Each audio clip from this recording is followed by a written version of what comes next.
Dragon Ball Kakumei's previous chapter would leave the fighters across planet Sadala in shambles. I'm talking Vegeta, Kale, Caulifla, Kaba, and King Sadala. None of them could have imagined that the very first one to be executed would be an innocent bystander in Cheelai, and in such a brutal way. Right in front of Brolys, who at that very moment exploded into a tirade that his aura alone sent ripples throughout Universe 6. And right when it looked like Brolys was about to eclipse unrivaled Saiyan power, we get smacked with that cliffhanger. But now, right now at the top of the screen and below in the comments will be the entire Dragon Ball Kakumei story up until this video, of course, so be sure to go watch that to catch up. Be sure to go support and follow all of the creators of the Dragon Ball Kakumei fan manga, which will be linked down below in the description box, because trust me guys, as you can see, they put in a ton of work on this thing. This month, however, in chapter 16, we would find ourselves in a place that we haven't seen in months, actually. Let me introduce you all to Dragon Ball Kakumei. It's now been 5 months since Majin Buu was trapped in the Demon Realm, and around 6 since the Grand Priest froze Universe 0, as we see Majin Buu standing atop a mountain of snacks and candy. Unaware of how to get back into Universe 7 himself, he has a good time and just kinda stuffs his face with all of the food around him. "This place is heaven," he bursts out saying. All of a sudden, however, this is when he notices the little robot that ported him here in the first place after the malfunction back in the surface world. "It's the little thing that brought me here," Buu says as he approaches the robot, "but I still don't know what it is. And where's Mr. Satan?" he says with a distraught look on his face. "Seems as if it's finally safe to approach you, Majin Buu," a voice says as we can see someone walking towards Buu from his 6 o'clock. When he turns around, we see a tall, slender man who very obviously resembles a demon, one who's only so scarcely evaded the wrath of a hungry Majin Buu these past couple of months. And how did this guy make it through a whole season of surviving Majin Buu? Well, he tapped in and left a like on the video. You guys already know. "Who are you? You don't look like the others that I turned into candy," Majin Buu says. "Archduke," the man replies, "but Triguna will be more than enough for you, Majin Buu." "I don't understand," Buu replies sharply, "but I sense malice in you just like the others, and Mr. Satan told me to deal with all of those who seem malicious. So turn into nougat," he shrieks as he begins to fire his candy beam at Triguna. "Wait," he pleads as Buu stops and Triguna continues to approach. "You're in the demon realm and I am one, of course, so it's agreed that malevolence is leaking from my aura. But you're a demon too, yet you have a good heart, don't you?" he asks. "That's right," Buu replies. "Buu has a good heart." "What do you want from me then?" he asks. Triguna replies that for 5 whole months, primary demons have been trying to approach Majin Buu calmly, and Buu has just been unleashing his candy beam on them left and right to feed himself. "But you seem to have transformed all of the demons in the area, if not more," he continues, "so our sovereign asked me to fetch you directly, and here I am." "Okay," Buu nods. "You know what this is?" he asks as he shows him the robot. Triguna would respond, "Well, I'm not a scientist, but we have a lot of people who can probably figure out the secrets of this technology. I came here with it, and I think Mr. Satan is worried," Buu tells him, so Triguna begins leading him deeper into the realm to meet their ruler. Over in Universe 6, the aftermath of a shameful mauling is underway. In a distant dwelling, we can see Hit, who seems to have brought someone else to this planet with him. "Wide awake?" Hit asks. "This is what it costs you to have the audacity to take on someone stronger than you, Frost." "I just didn't expect that," Frost replies, who we see in a rejuvenation mask and looking extremely humbled. "I've been reduced to this state now." "You naturally returned to your restricted form, probably to save yourself, and remained in a coma for 5 months. I might as well tell you that this is the last time I want to deal with you," he concludes. "You brought me back here while I was being sought," Frost responds, though. "You could have taken me to Sadala's Special Forces or turned me over to the Galactic Patrol, and you didn't. What a surprise. A reason, perhaps?" he nudges. "Do you know where we are, Frost?" Hit asks. Frost would look around frantically, zipping all over the place in his little pod, until finally he realizes where Hit has brought him, and his jaw drops. Hit has brought him to none other than Planet Frost 586. Curse you, he trembles. I won't hand you over to anyone, Hit tells him, because no one has hired me to do so. I don't consider myself to be worth more than you in terms of what I've done so far, so I'm not gonna hand you over to the authorities. However, you left this planet abandoned after organizing piracy scenes on its entire surface.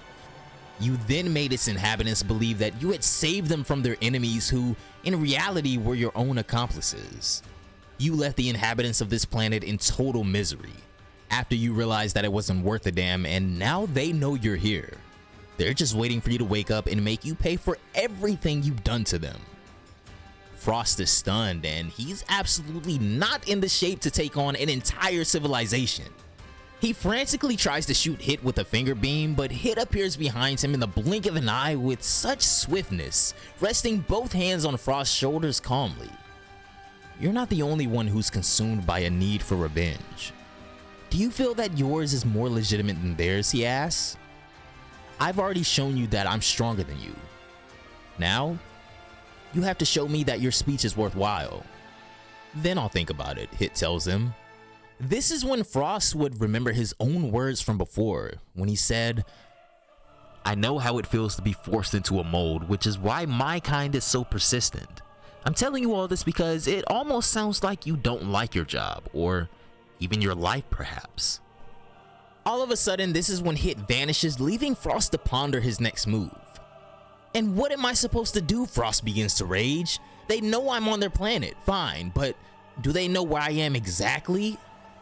I don't care. I'll make them all kneel before me and I'll destroy their miserable little planet as a thank you.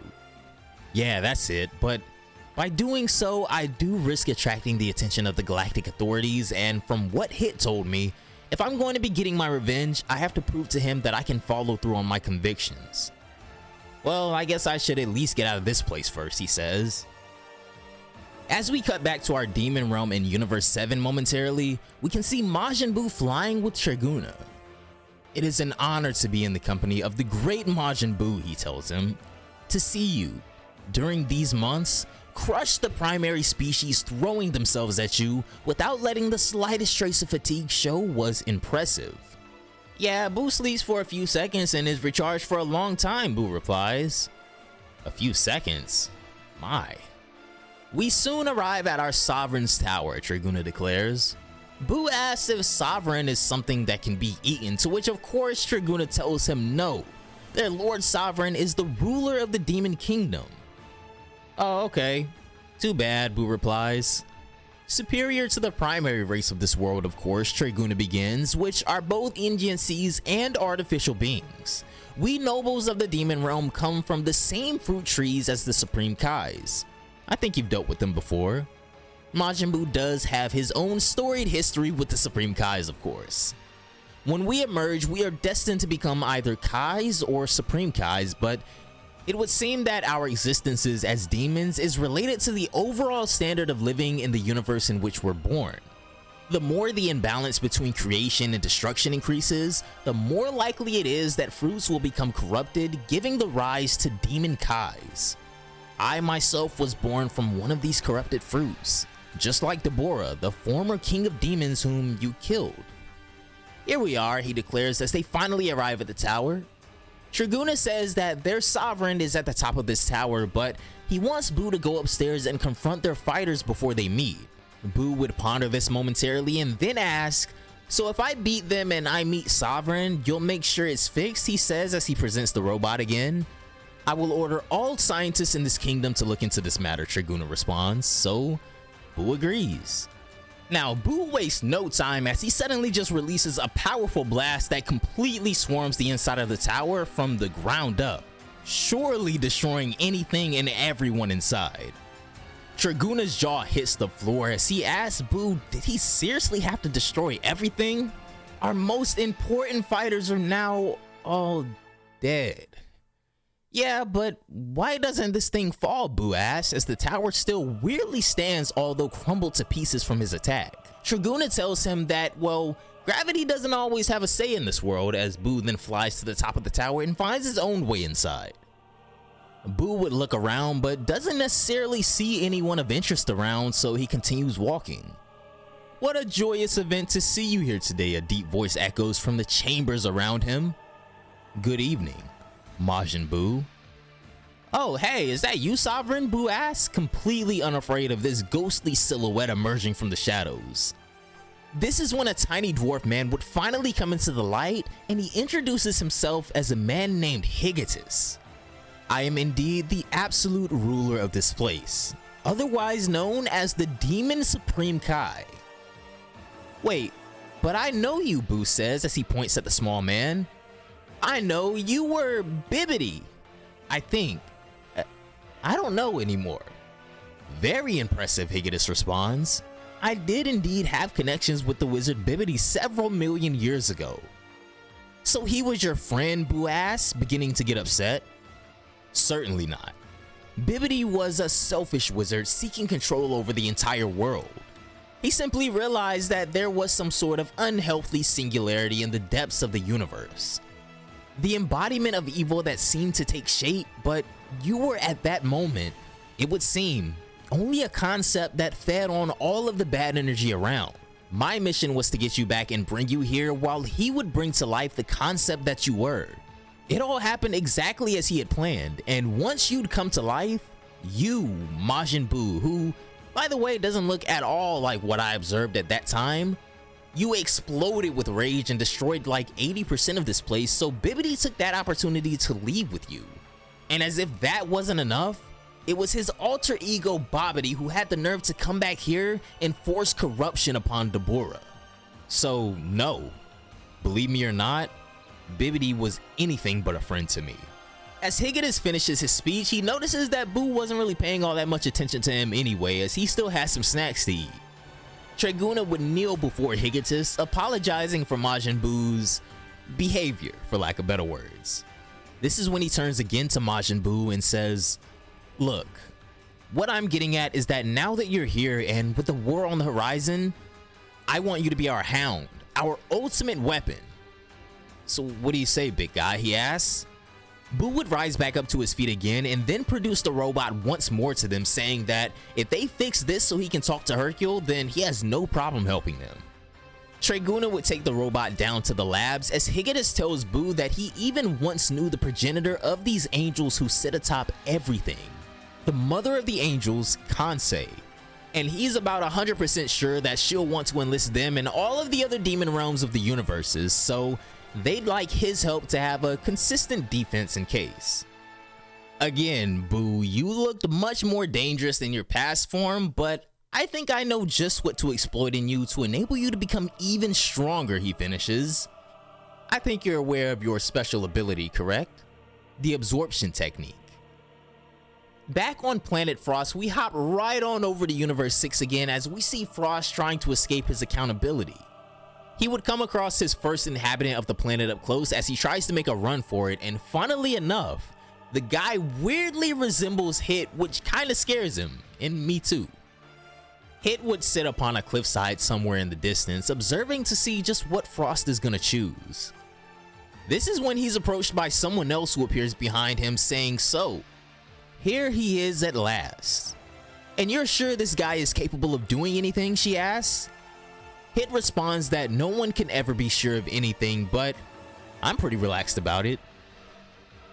"Hit, we called on you because we're more or less certain that your reputation precedes you, but to bring in this man who has done us so much harm, I don't see how he can save us. We're talking about a solar flare so powerful that it will reduce all of us to ashes in a few seconds," she finishes, to which Hit just tells her to have faith. "Screw it," Frost says to himself. "I just gotta get out of here and head straight for space. If that stupid Hitman won't teach me anything, then I guess I'll just take revenge on my own. Too bad." Frost would launch himself into the sky as he heads for the planet's outer atmosphere, but all of a sudden, a hidden jab pierces him in the torso. In the distance, we can see that Hit has fired a warning shot at Frost, letting him know that he's still watching. "I warned you, Frost," he declares. "I only aimed at your kidney. Next time, it'll be your heart. I see you. I'll follow you, no matter what you try to do to get away. I will stop you. Understand? Scum, Frost utters. This man looked like you. Where the hell am I? All of a sudden, every soul in existence would freeze. A blood-curdling roar so thunderous echoes through the cosmos that both Frost and Hit are frozen to the bone from the intensity. This is so terrifyingly beautiful. So much emotion in one scene. A monstrous wave of energy could be seen traveling through the whole of Universe 6, and it is absolutely no secret where or who this originates from. No creature in this entire universe, when touched by such energy, escapes the all-consuming fear that plunges them into an abyss of unfathomable anguish.